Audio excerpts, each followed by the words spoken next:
Peace be upon all of you. My name is Muhammad Ayyub, and I am a Muslim who read the Bible, both Old and New Testaments, since 1992. And I listened to many debates. I'm interested in comparative religions. And like I said, I listened to many people who debated over prophecies in the Old Testament and who debated over prophecies in the New Testament. And I came to know the Old Testament, the New Testament. And I liked many prophecies in the Old Testament, and I read them many times. And I enjoyed reading the book of Genesis. I liked Deuteronomy, and the books that I really enjoyed reading were like books like the book of Isaiah, because it's all filled with prophecies. And I read it many times. And I read the book of Psalms, and I loved reading it because it too had so many prophecies in it.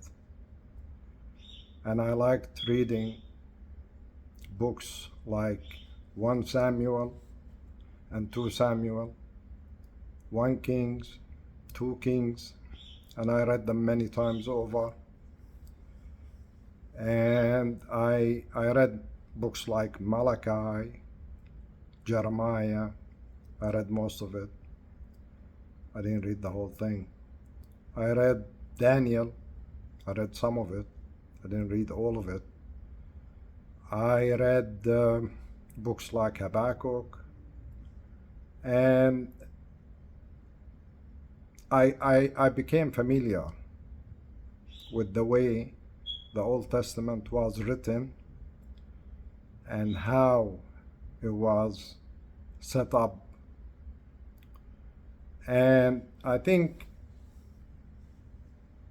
even being a Muslim, I can say that I got to unravel many of these prophecies, and many of them, when you hear the explanation that I will give you, you are going to be completely, I think,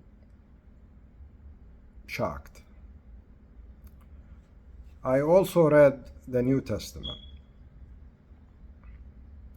and I read the books of Matthew, John, Luke, and John. Matthew, Mark, Luke, and John. I read the book of Acts. I read Romans. And I read the New Testament in general probably 100 times over in these 31 years. And I found in it things that it really shocked me. And I don't know how to express myself.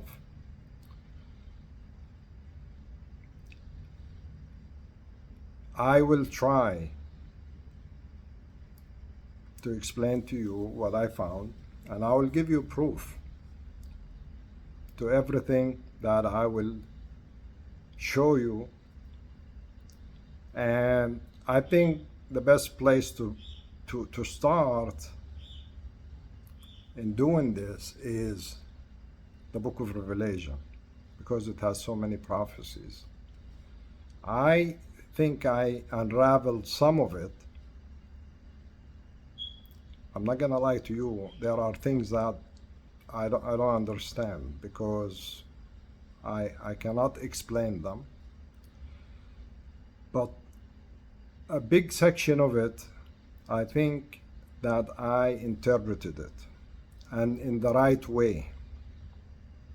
I read many interpretations for the book of Revelation, and I find them completely false. And in these videos, because I'm gonna break them up, I cannot do them in one video. There is so many things, and this is just an introduction, so you know where I'm coming from, what I want to do, and the progression of the way I'm gonna discuss this. Because the first prophecy I'm gonna talk about is gonna be chapter 17 in the book of Revelation. And chapter 17 in the book of Revelation has 3 parts, I think. First, it talks about the great prostitute, or what they say, they call the chapter the Great Whore, or Babylon the Great, the mother of all whores, or mother of all prostitutes. Then you have the 7 kings. It talks about the 7 kings on which the woman, the great prostitute, is seated.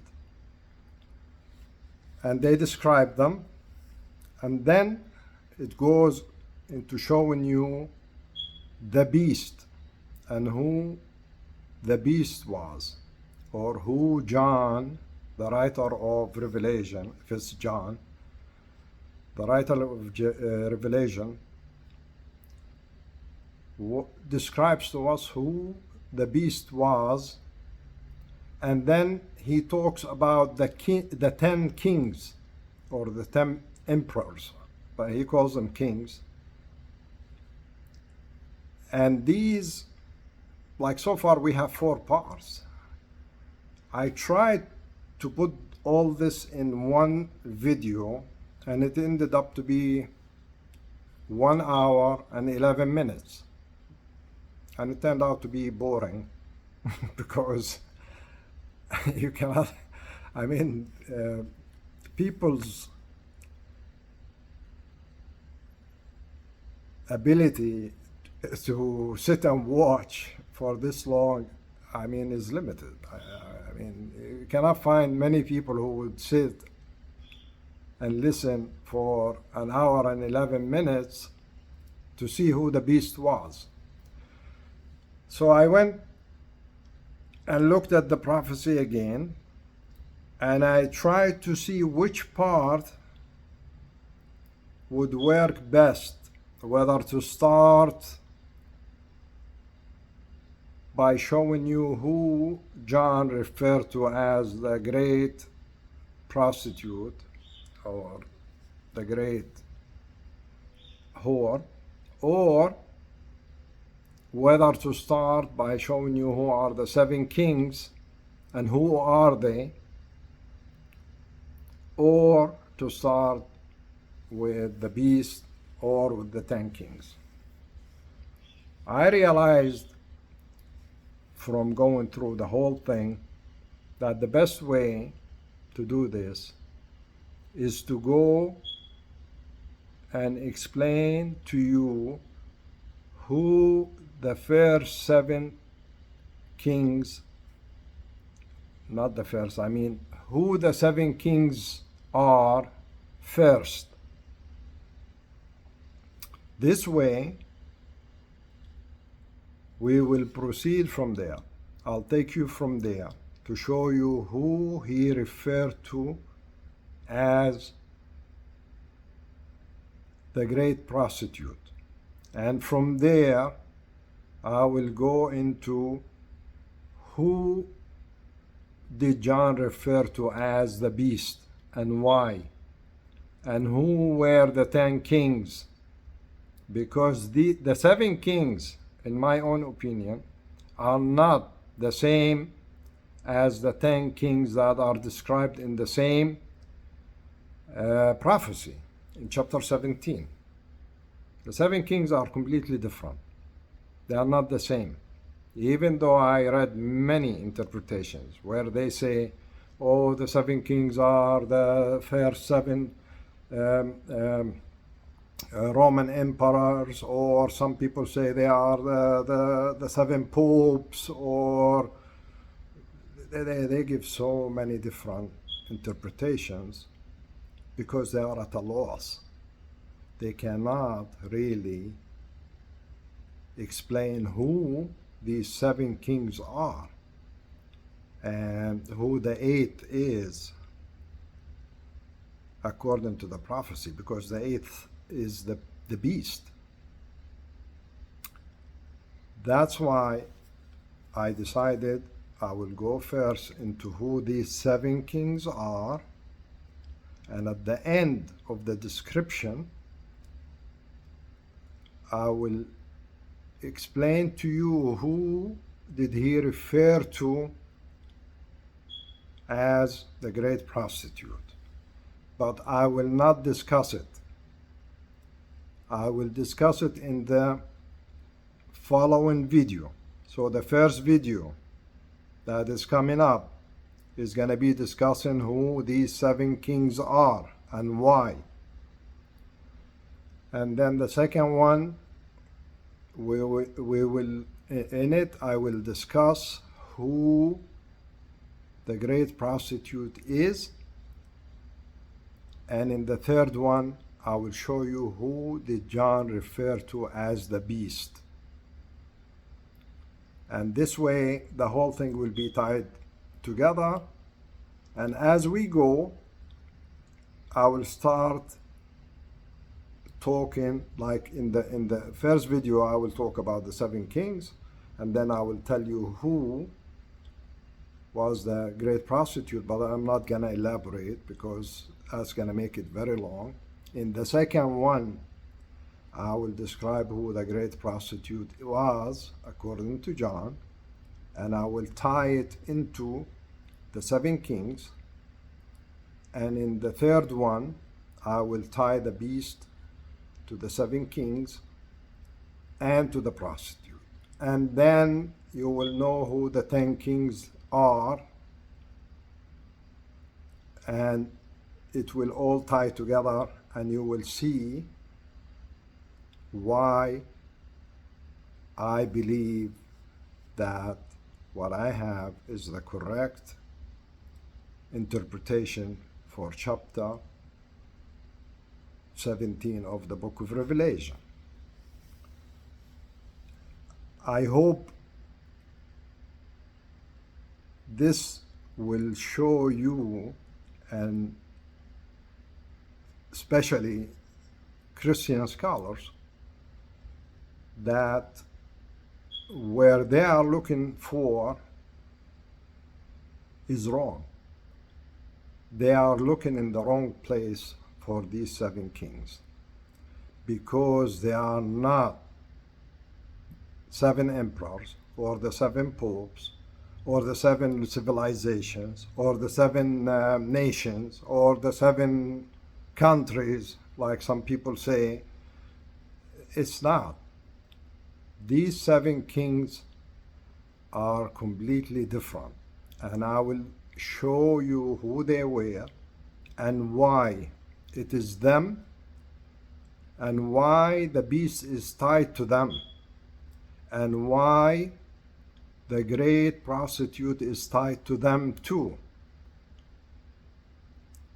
And I am sure that you are going to be very surprised, because you will find out that where you were looking is completely different than what John was trying to say. Before I finish, I just want to say I am not a scholar.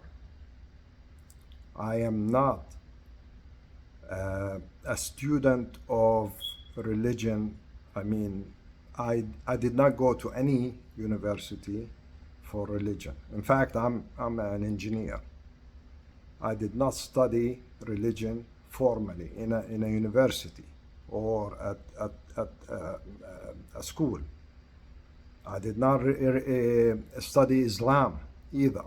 I'm not an Islamic scholar by any means.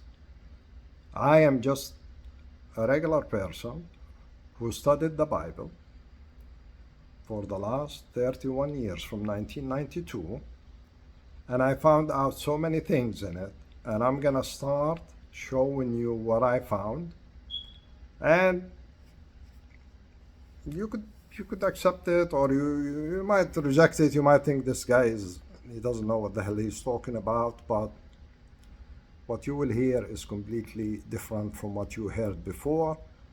I don't think anybody discussed or talked about what I'm gonna show you, because like I said, I studied on my own and I read on my own, and I didn't see anybody discussing these things. So I hope you enjoy it. So the next video that I'm gonna make, I will be talking about who the 7 kings were and why and who they are, and I'm gonna try and prove it to you without any shadow of a doubt. So thank you for listening, because like I said, this is the first video I made ever, and I'm gonna post it on YouTube. And the second one is gonna be about who the 7 kings were in the book of Revelation and who they are and how John put them in this prophecy so we can know them and figure them out. Thank you very much for listening, and peace be upon you again. Assalamu alaikum wa rahmatullahi wa barakatuh.